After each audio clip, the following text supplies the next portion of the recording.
Welcome to this episode of Making Money Buying and Selling Websites. And today I'm going to be talking about the Shopify Exchange Marketplace. So the important piece to this is about dropshipping that I wanted to mainly talk about. If you guys are completely new to this, dropshipping is a business where you are outsourcing the manufacturing. You're buying it at wholesale costs from Alibaba or China, for example, and you are selling it or rebranding it and selling it on a website that is usually on Shopify, and you're driving traffic via paid advertisements. And that can be on Google ads, that can be on Facebook ads, which is probably the most popular right now.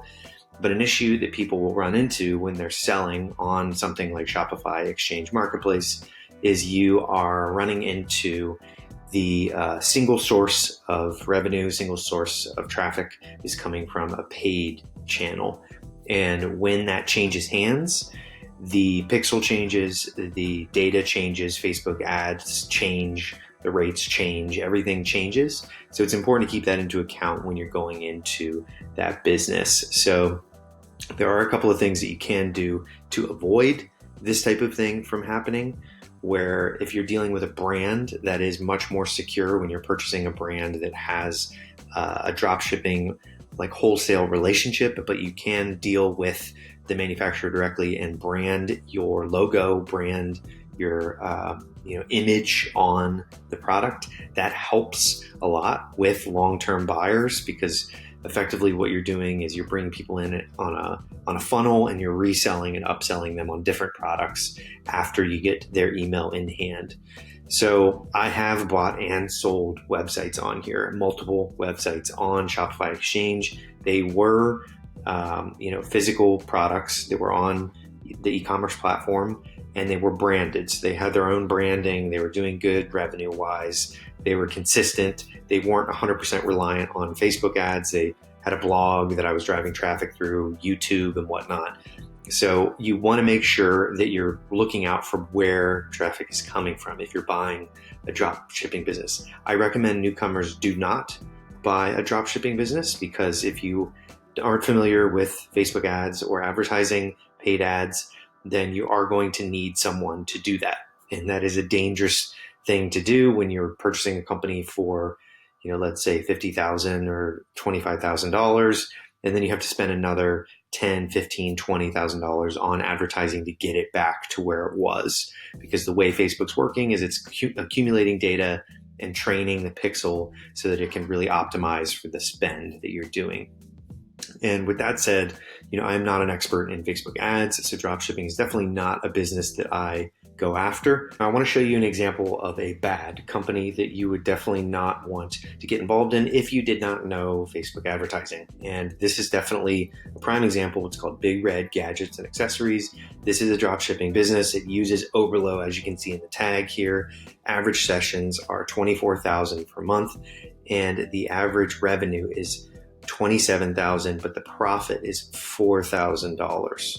So that means that even though it is a dropshipping business that is using Oberlo, that is entirely managed from China and shipping directly to the consumer, they are making $4,000 after making 27 gross. So that is a substantially low profit margin, and that is because they were basically spending all on paid traffic.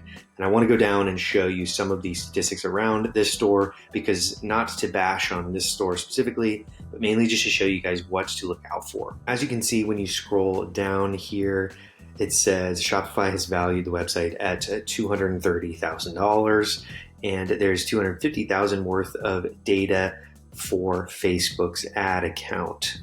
So they're looking for a quick transaction of $64,000, even though it's valued at $250,000. And I do think that these types of things exist all over the place. They built an email list of 5,000 emails. You can see that the profit margin is extremely thin, with 15% profit margin and an average of 1,250 sales per month.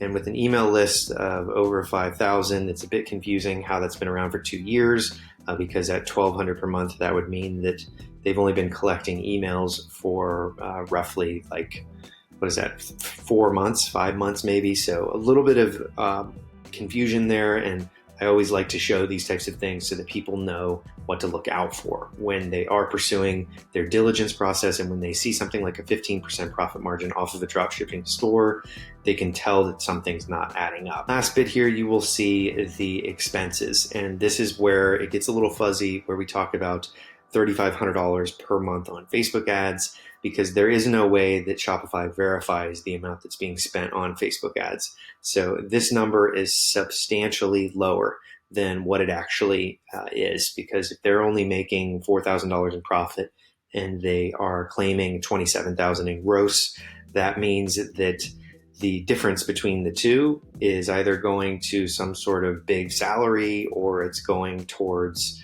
Facebook ads. So this is a very low ball figure, and there is no physical inventory, as you can see here.